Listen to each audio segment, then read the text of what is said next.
Okay.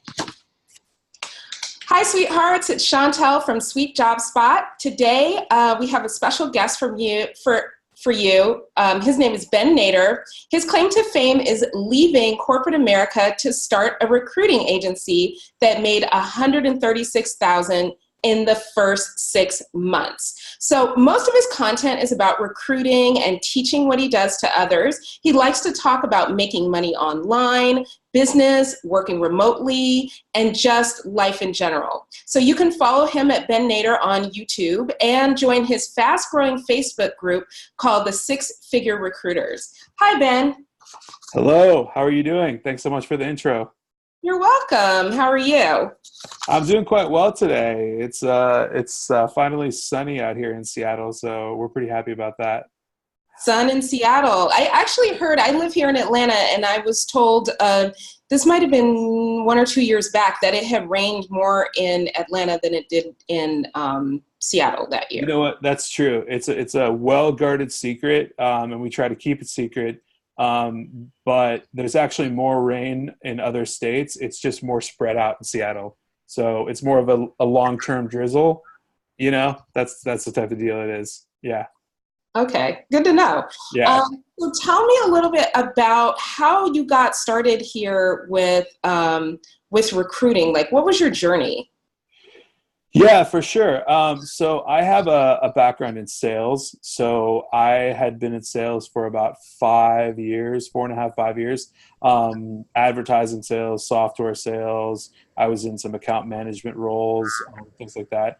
And ultimately, you know, a lot of time spent with customers on the phone, right?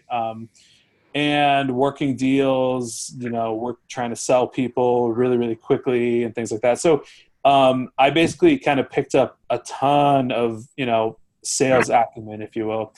And what I did eventually, I've always been an entrepreneur. So I'll preface, I've always been an entrepreneur, you know, flipping iPhones on eBay or Craigslist, doing Amazon, you know, tried a couple of different websites and services out. And so eventually I always knew I wanted to kind of separate from 9 to 5. So when I saw, you know, that the picking was ripe for it, I actually just decided. I heard about recruitment from a lot of different sources. So online research, I had some friends that were working for big recruitment corporations, and I decided, you know, hey, let me go at this solo. And I think a lot of that came from a bunch of confidence that I just naturally have. And so I put that to use, set up a good website, obviously set up a nice business email and, you know, all the accoutrement. And I basically just went for it. And I started doing some cold outreach, got a couple clients. And, you know, ever since I had just been kind of, you know, churning through clients, doing repeat business, and it's been successful. As you mentioned early on, I did very, very well, you know, right out of the gate, which is really cool. So I was happy about that. Oh, cool. So tell me, what took you from, like, okay, you said you've always done entrepreneurship, you did the research, you had some friends that were doing recruiting. How long did it take you from like that seed in, you know, just that seed of saying, maybe I should check this out, to like launching it? I would say that it probably took me maybe a good 6 months to actually seed to launch. And, you know, I've been in multiple 9 to 5s, right? You know, in different sales roles and whatnot. But the last particular role that I was in was one that was just borderline, like, you know, you want to do something bad. And I mean, I'm talking like 7 hours of free time during the day, like nothing to do. I Oh, mean, real bad. And so that really, really motivated me. So basically, when I started that position, I kind of already had the seed in my mind, and I was like, okay, I want to start a recruiting agency. I want to start doing this. And so when I began that position, basically, I literally was at my desk and I had my phone, and I would literally just start taking my free time and, you know, setting things up, organizing my G Suite, organizing my website on Weebly, right? Putting together a database of potential clients, looking through processes and templates and things like that. And so I kind of utilized a bunch of time while I was at work. And I openly say this in all my YouTube videos, and I've got my former boss in my Facebook group that I talk about and all that. And I probably did about $40,000 to $50,000 in revenue staffing while I was still at that 9 to 5 before I took off. So well, that's good. That's important. I think a lot of people want to jump out of their 9 to 5 right away, start their business, and then they have to like crawl back or, find another job. I've been there in my entrepreneurial journey. I've kind of like got let go. I was like, okay, well then I'll start something. Then I was like, I really didn't want to. So like, I want to go back. Yeah. And, that's all part of it. So it's really good that you were able to kind of plan it out, execute, get your claws in it first, and then be able to say, okay, I can see this working for myself. I'm ready to go now.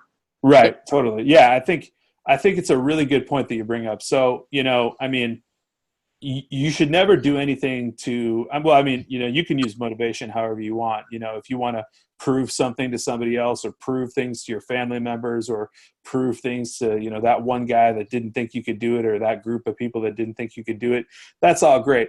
But at the end of the day, ultimately, you have to prove it to yourself. And I mean that in multiple ways. So, philosophically, you should be doing things for yourself.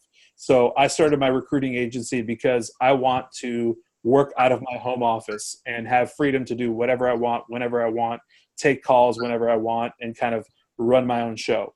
But at the same time, I started my recruiting agency, and in doing so, I had to prove to myself that this was something efficient, that it would pay me, that it would work, that it was repeatable, and that it was sustainable before I could make any serious moves. Because I think a lot of people have this, I don't know what you would want to call it, but this like pie in the sky fantasy dream where they think, I'm going to leave that 9 to 5 and I'm just going to start doing this. Well, at the end of the day, ultimately, you need to produce some revenue. You really have to produce some revenue, and people can do it while they have the 9 to 5. I would refer to like Gary Vee, right? He says, your 9 to 5 is your 9 to 5, and then your 5 to 10 is your side hustle, right? Exactly. Yeah. If you really want it bad enough. The motivation to do it. Yeah, I see that. I think a lot of people do. I've dealt with all types of different kind of businesses, network marketing, some of the online sales, some of the eBay and all that stuff. But what I have found for the most part is like, if you're not really in it for the long haul, you're going to get 1 or 2 good wins in the very beginning because, it's a little bit of beginner's luck, it's a little bit of energy, it's a little bit of motivation there.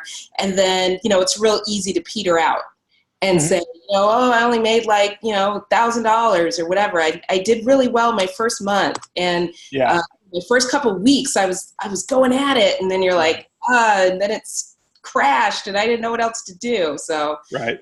So I definitely see that. And as also with that whole 5 to 9 or 5 to 10 at night is really like, Myron Golden was a guy I listened to. And, he's always saying like, if you're not making that extra money that you want to make, then you turn off the TV, to work. Yeah. Like, just get rid of it. Like you don't have time for that because you're trying to like reach a goal. And, if you're sitting there and you're, most Americans spend 3 to 5 hours or something like that every day watching a little TV when they get home. You come home, you make your dinner, you put your kids to bed, you do their homework, whatever. And then it's TV time, for the next, 3 to 5 hours until 10, you watch the night news, you go to bed. And, and if you're trying to work a full-time job, right, you can't really do that. So let me ask you, what would you say, like, I noticed that you decided to help other people become recruiters. So instead of like, taking it and just growing it and being on your own, like, what do you say, like, in terms of you expanding your brand versus teaching other people to grow their brands. How did that come about? Yeah, so it's kind of dual pronged. So basically, when I started the agency, it was all about the agency. And then, first 6 months, I did 136K, and then just kind of scaled beyond that and just kept going. And, making sure constantly that I'm hitting at the same run rate for 2019 and beyond, and developing new business and all that. So YouTube for me came about, I want to say 9 months ago. And that just kind of started ultimately as sort of a creative outlet, and as a fun thing to do per se. And I thought that, I'd never done YouTube before. And so I wanted to get out there and just start, trying something new. And so, of course, the thing I wanted to talk about was recruiting. So I'm a businessman, as they say, and I'm in recruiting, and that was my topic of choice. So my channel is all about recruiting. I do try to talk a bunch about business and just entrepreneurship, investing, just like the millennial level type stuff of these topics. And so the other element of it is obviously talking a lot about recruitment. A ton of the subscribers and the whole base basically is a lot of people interested in recruitment. And the first thing is, I think that what I did is something that almost anybody could do. And I know I say that, with no sweat, right? But I mean, 90% of people won't actually execute, but technically they could. And so I think that I'm a huge believer in just, evangelizing, if you will, kind of just putting it out there and saying, man, you can get this too. If you're struggling, I just did this, like you could just do this too. And so a lot of that is that. And absolutely, of course, down the line, I want to create some mechanism of e-learning or like a full course or a couple modules or something, or one-on-one mentorship. Hasn't been fully kind of lined up yet, but I've got a rubric of kind of what I did, and I want to replicate that in some sort of e-learning format. And so I'm going to transition and kind of utilize that eventually. And so, the YouTube is kind of the beginning phases of that. And it's kind of fun to just get a brand out there too, by just having the channel, talking about your story, and just, having followers and all that. And it's really cool seeing people comment. And what's fun, people might not know this, but, through the six-figure recruiters group and stuff, a bunch of people message me privately, and I've offered to give them the templates, email templates I use, the contracts I use for staffing, and stuff that I used when I started, so that they can get started too, just for free, like, no big thing at all. And it's always fun to just send somebody a couple of those things, and then I'm, talking to them as they kind of get their couple deals going and answering questions here and there. Like, I'm not doing paid mentorship yet or anything like that. But it's just kind of a fun thing. So it's kind of two-pronged in that sense, but it's really, really enjoyable. I mean, I know you do a lot of online, get yourself out there kind of stuff, and putting it all out, and, doing promo, and it's fun, right? I mean, I think it's really, really enjoyable. It is. I think what got me started was I was hanging out on Fiverr. It was literally the middle of the night. I had actually was in some kind of like money group. It was one of these money groups about, what could you do for extra money? And I was like, God, I don't know. Like, what do I know how to do? And I really, I was a Toastmaster, and I'd done a lot of public speaking, and I did a lot of intros for people, and I loved going to Pitch Fest. Like, I was up in Silicon Valley for a while, and even prior to that, I'd been going to like a lot of pitch fests for some That's reason. awesome. Yeah, like teach people how to do an elevator pitch. Yeah. And so, I was on Fiverr. I was like, I would wake up in the middle of the night and be like, hey, do I have somebody who wants an elevator pitch? Because like, I'm ready. I'm ready to write their pitch. Because it was just fun. And then I don't know what happened. I got kind of busy with work, and then I stopped, and then now I'm like back at it. But a lot of what I do is help people. And somebody said this today, position themselves. And, I think that as a recruiter, it's important to also position yourself. So how did you determine like what industries to go after, when you first getting started? Mhm. Yeah, great question. So, I don't want to sound too cocky. So I had a really good knack for just kind of looking at the market as it is, right? And overall, just in business, just kind of viewing things as they are and understanding them, and working at the companies that I worked at and knowing how they did things. Um, I understood very well pretty quickly on by doing just a little bit of research, couple of Facebook groups, and I also had a mentor, which is key. Maybe we can touch on that later. But I had one specific mentor who I can never repay for the things they've done for me. But overall, understanding how the market looks and what the low-hanging fruit basically is how I kind of knew what to go after. So my main first clients were HVAC, heating, ventilation, air conditioning. They were warehouses, manufacturing, transportation, like delivery drivers, admins, clerical people. The list goes on, right? So we're talking. I don't like to use the word blue collar. I just call it general labor. General labor, you know what I mean? Right. People that are working jobs that are medium to low skilled, not to take away anything from them personally, but jobs that are very generalized. So those were the positions that I started placing. And there's a couple things that went into how I got started because number one, I don't know whether you hate Donald Trump or love Donald Trump or hate the government or love the government. The economy is incredible right now. It And is. so, no matter if we want to talk about, who set that up or whatever, I don't care. It's about 3% unemployment rate right now. And that means there are so many companies looking for employees, which means it's wonderful for people like me or anybody looking to get into recruitment.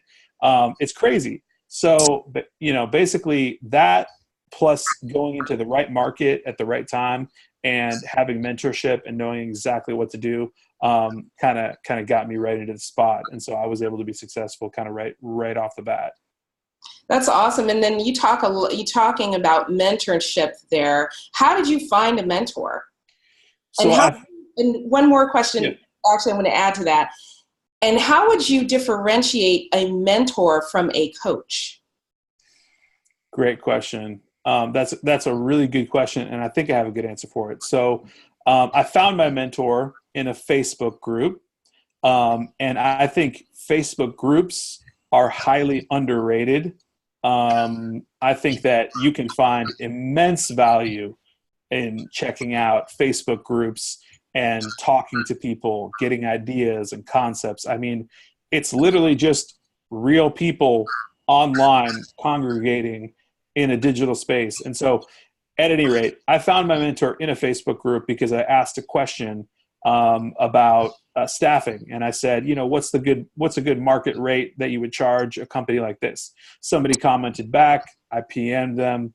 We started chatting. I asked a few simple questions, and they eventually helped me out with a ton of stuff. But the differentiation between a mentor and a coach, I think, would be basically, I would call it boundaries and formalities. So, a mentor is somebody that's going to just give you some of their time. They're going to answer a couple questions. They're going to be there if you give them a call. They might call you back, a couple hours, give you some answers for what you need, and they can kind of help you out. They can guide you. They'll tell you the first 3 steps. They won't give you the whole 10 steps, but they'll give you the first 3, and then let you know how you can find the other 7. I think a coach is somebody that you pay. You should be paying a coach. If you're serious and you don't know what you're doing, I think coaches have unbelievable value for people, and you should invest yourself with a coach.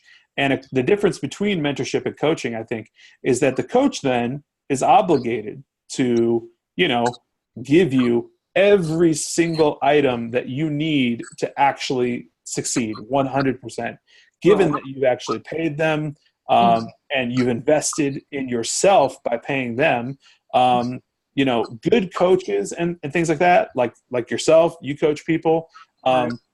Good coaches are not just saying, well, I want to collect X amount of money. No, I mean, we're sitting here talking right now, having a simple conversation about, about this concept, and it's about helping people. And, obviously when you really want to help someone the right way, they need to be invested. And so it's really not even about your money. It's about them and their money investing in themselves. And so, the benefit for you obviously is that your time is valuable when you coach someone. So a coach has to be paid. They have to be someone that has, they've gotten some skin in the game from the other person, and they're going to be there 24/7 to show you step by step by step. And the last thing I'll mention about a coach is a person that will not let you stop. That's another thing. There are very few mentors in the world, although I would credit my mentor with this for sure. But there are very few mentors in the world that will just give up, stop messaging you, you know what I mean, and just say, or there are very few mentors that will continue down the pathway with you until you reach that ultimate goal. A coach will always do that.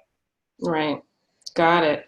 Yeah. And I've seen coaches actually do kind of some of them have like a set time. I don't believe in a set time. I think it's like a set goal more so than a set time, just because different things happen at different times in your career. And, whether it's you need to talk to them about, one strategy or another strategy. I totally agree with that, in terms of like how you're communicating. And then I look at like pro teams and athletes, like, the ones with the good coaches, like the coaches stay. Like I even know their names, you know what I mean? Like, yeah, right. The sport, So it's like if the coaches are sticking around, they're really interested in people getting better at that and moving forward. Sure. Whereas I think with mentors, it's more, to me, I see it more as a time, kind of a time thing. Like if I have the time, I'll stop in, mentor you. You can call me once in a while, I'll call you back once in a while, kind of like a parent almost. Right. Yeah. And so you come from a sales background. So when it comes to like backgrounds that are going to be really beneficial in translating to recruiting, do you think it's more important to have like a sales background or more important to have that industry knowledge? Because I've seen people kind of come from both directions. I would unequivocally say that the sales background is absolutely the person that would transition into recruiting with complete ease rather than industry knowledge. Industry knowledge, I think, in recruiting can be taught over the course of a week and a half, dare I say. If you're committed and you are absolutely in the game, and you're a salesperson and you were a committed salesperson and you did well, the industry knowledge can be taught. That's jargon. That is processes, contracts, and just systems and things like that, and sequences and whatnot, and kind of how things go. Everything else is going to be the same. So salespeople are the ultimate people to transition into recruiting. And I just say that from personal experience. And I mean, there might be somebody that could argue against that and say that, somebody with industry knowledge of recruiting, they know best resume practices, or they know best, best companies to target, or this and that. At the end of the day, recruiting is all about relationships and then the value you bring to those relationships. And I think those two things are all sales. That's all sales stuff. And so that's my opinion on it. That makes sense. Now, speaking of relationships, One thing I wanted people to understand here, especially those who are not necessarily planning on becoming recruiters, but people who are planning on working with recruiters. How do you think they need to approach recruiters? Should they be waiting for recruiters to contact them? Should they be going out there to try to contact recruiters? What would you say like that relationship in terms of the candidate should be developed? That's a really good question, and I think it's really important for anybody that's seeing this to realize. So recruiters, most recruiters, I would say 99%, if they're doing things right, should be always acting in a very direct, blunt, straightforward, and transparent fashion. Meaning, if somebody comes to me and they approach me about a job, I will absolutely review their resume, in 5-10 minutes. I'll just check it out. See if I have anything applicable for them. If I don't, I might be able to send it off to one of the 30 other recruiters or recruiting agencies that I network with. Because yes, we all do talk. I know tons and tons of recruiters, and I could get you over to a sales recruiter, a tech recruiter, or whatever you want. And so I would absolutely recommend that on the candidate side, if you are looking to get into some particular position, utilize us, utilize recruiters, reach out to them, connect with them on LinkedIn all day long, send them your resume. Recruiters are incentivized by placing you at a role. And if you're benevolent, as you should be in general, everybody, you're going to want to just send that resume to another recruiter that knows that space or has a client in the space you want to get into. So it's never a bad thing. It's never a bad thing to reach out to a recruiter and interact with them. And definitely, if you're a candidate that is at a company and you're just, it's almost everybody, right? You're sitting at a 9-to-5 and you're like, I hate this, man. It's just so boring. And, whatever. At the end of the day, get on LinkedIn. Like, I talk to some people and they don't even have a LinkedIn, and I'm sitting there like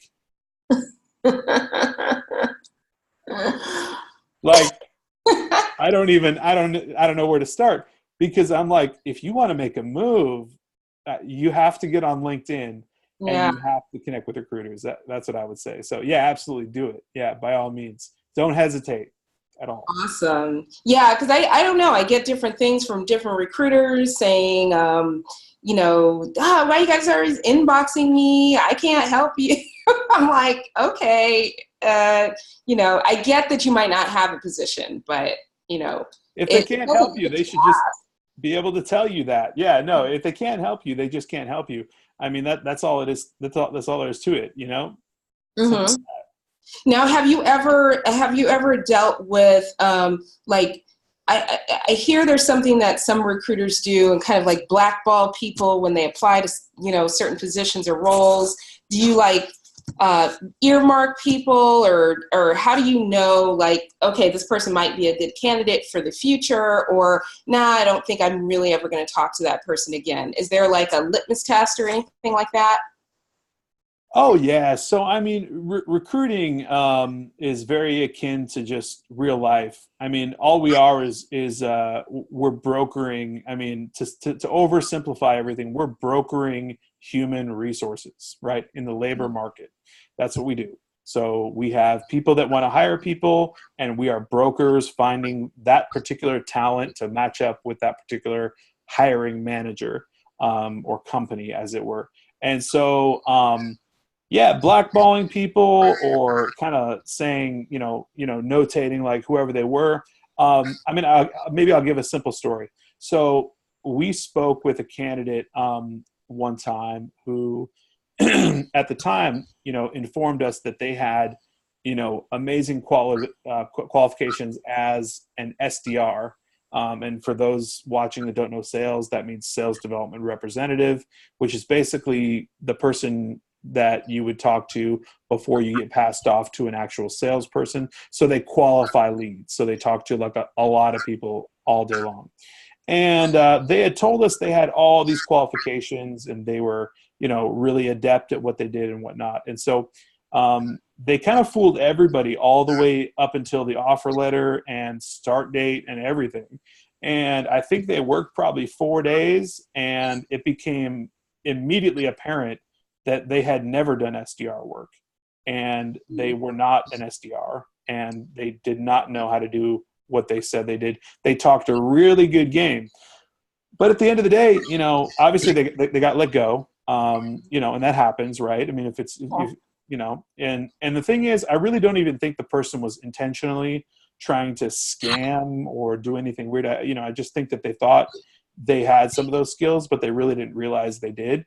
I always try to put the benefit of the doubt to the person, but at the end of the day, I will say I will probably not talk to that person again about a different position for sure, because of that representation and because of what they did and kind of how that went, right? So, you know what I mean? I would probably answer an email, or I might, have a LinkedIn conversation quickly or whatnot, but I would take a very good look before ever trying to professionally put them somewhere or whatnot, because in recruiting, you have a reputation that precedes you wherever you go. And, if we work with a company and we send over, people that are not up to caliber, well, word's going to spread. People will talk. So. Right. Got it. And then in terms of, in one final, I think this, I don't know, we probably have like 10 more minutes or so. Sure. One more question. I got as much time as you need.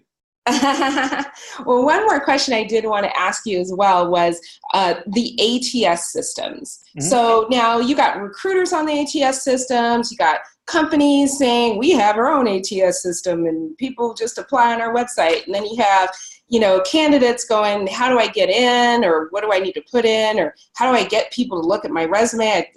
I think it looks really good, but nobody's like picking it up. So what would you say, like, from your standpoint with the ATS system versus, say, like the personal outreach, how much should candidates be, doing, like, in terms of trying to get a job? If they're trying to get a job, what should they be doing? Yeah, great question. So I would say that, candidates, if they're looking for a job, there's a couple things they need to be doing right. And first things first, and maybe this is just a backup, but I would say figure out what you actually want. Understand what you really need. So what happened to me in probably 2013, around 2013, is I got a job at an advertising sales company. We sold ads, like banner ads for websites and whatnot. And so it was cold calling, credit card or die in 15 minutes, type of deal, quotas and all that. Yeah. And I cut my teeth at that spot and learned a lot. When you talk to someone and try to sell them in 15 minutes, as you talked about your elevator pitch type style, you learn a lot. If you're teaching people that kind of stuff, a lot. So at that job, basically, I really kind of realized that at the end of the day, I was like, okay, after 3.5 years, I'm done. I'm making 70 to 100 cold calls every single day. So I left. And where did I go? I went to a different sales company. Mm-hmm. Now, this other sales company was a SaaS sales company. So they sold like an app, basically. And the deal was, it was a little bit different, but it wasn't a whole ton different. And after that, I went to another sales company, and I was kind of an account manager. So I wasn't doing sales, but I was still doing a little bit of sales. Bottom line, the moral of the story is I made these 3 job moves, and they were all lateral. At the end of the day, I realized every single one of them was a lateral move. Salary-wise, my duties, everything that was going on was lateral. Right. And I guess we could almost even circle back into coaching and mentorship here in a second, but like every one of those moves was lateral. And that was my own fault, because at the first move I ever made, I didn't think to myself, what do I really want to do next? What do I actually want to do? So I ended up making these moves to just companies that were more of the same. until I got out of the 9-to-5 and got into recruiting and all that. But I think first things first, candidates need to know what they actually want to do. You know what I mean? Really, really, hone in on that. Figure out what you want to do. And that's where a coach might come in. Resume writing, coaches that can totally recalibrate your resume to look like things you've never even seen before about yourself. Bring out, you know what I mean? No, it's true. Yeah. Yeah. Yeah. Show you your strengths, show you your abilities, and put them on paper in ways that are unreal. Second thing is keywording, right? And buzzwords, and adding in those things to your resumes so that they hit that ATS. And when you apply for a position, it goes straight to the top, So these ATSs are set up so that, when they're looking at applicants, when people are applying at Amazon here in Seattle, right? 50,000 applicants a day from all over the country or whatever. Your resume better be keyworded out like nobody's business, and that thing will go straight up to the top. And so, make sure your resume is on point. A coach could do that for you, in unreal ways. And then I would say, the third thing about it is make sure that the move you're making is the right move. Just make sure you're not circling around to something lateral. And with ATSs and all that kind of thing, just be real with it. Just know exactly where you want to go, and don't try to go somewhere where you're going to be in above your head. But also know your value, and that's another thing a coach could help you out with, knowing, what your value is, knowing your capabilities and stuff like that. I'm guessing you'd agree. Yeah, definitely. I think that one thing that I've learned through a lot of the resume writing that I've done particularly is that people they don't realize how much they've done. They just think they're coming in every day and, working. I'm not really sure what that means. Working, and then when they look back and I say, well, how much money did that project save the company? They're like, oh, I don't know, $10,000, $30,000. Dude, you just saved them a whole person. How many projects did you do over the course of a year? Yeah, you drove their business, whatever it is you've done. And I learned that as a business analyst. That's my background. That's why I've kind of have this strategic thing going on. But yeah, it's one of those hey, pay attention to what you're doing is affecting the bottom line, whether it's in sales, operations, marketing, whatever part of the company that you're in, make sure that you're not losing money for the company and you're helping them save money and make money. So absolutely that you're on top. So definitely awesome. Yeah. Well, listen, I wanted to thank you for the interview today. I don't want to, overdo it. But thank you. Huh? Yeah, as a thank you. Thank you for having me. Yeah, this is exciting. I think I haven't done interviews since the days of Blab. So. Oh man, we'll have to do some more of them then. If you remember Blab. I don't. Oh yeah. Blab was a live stream. You could do up to 4 people. I don't know why it didn't work out. I think they just couldn't monetize. I think that's all it was. Okay. It was a cool idea. Yeah. It was kind of like Zoom live, basically, with 4 screens. And right. Then everybody else started doing lives. Facebook started, YouTube started. Everybody else started live. And I think Blab was okay, well, you don't need us anymore. You just do it. Platforms, right? And I think it was right before what's the Periscope? Periscope. I think it came right around the time as Periscope did. Okay. Yeah, I remember Periscope. Yeah, that didn't Periscope kind of come and go? I think it's still there, but I'm not really sure. I mean, I keep seeing random Periscope stuff on there, but yeah. but, I'll see random things. I'm oh, Periscope is still around. I guess we're still scoping, now you have Instagram. What is it? Stories or something? TV. Instagram, IGTV. Yeah. You have this on YouTube.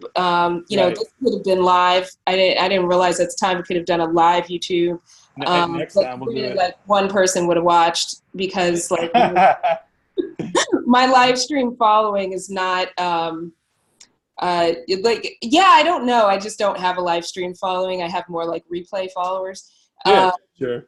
And and because I don't, I think you have to like pick a time and stuff when you're doing the live stream.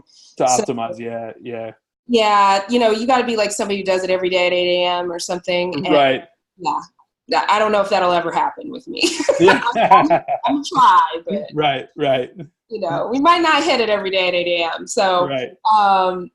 so no, but it's been great to have you here online with us. Any parting words?